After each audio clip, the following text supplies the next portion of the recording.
good morning.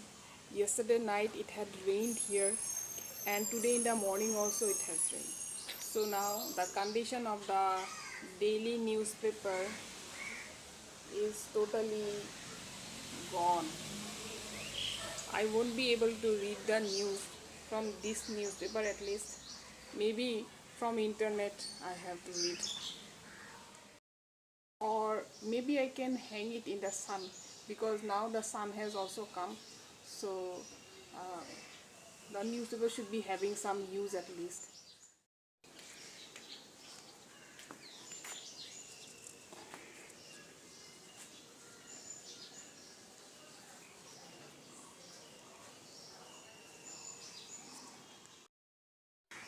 Oh, it got torn.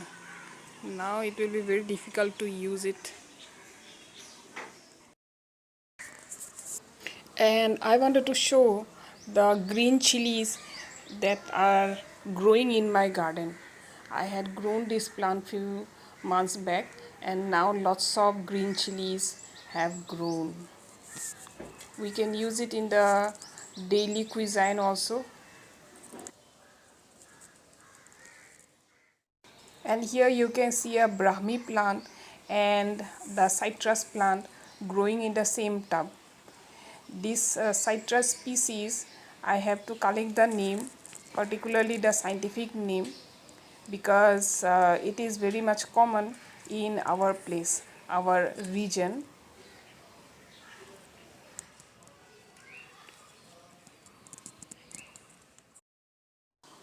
So the blooming of this plant is really very attractive and gorgeous in the whole garden.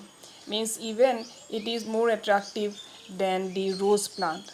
The rose plant color is also similar, but this one seems more gorgeous.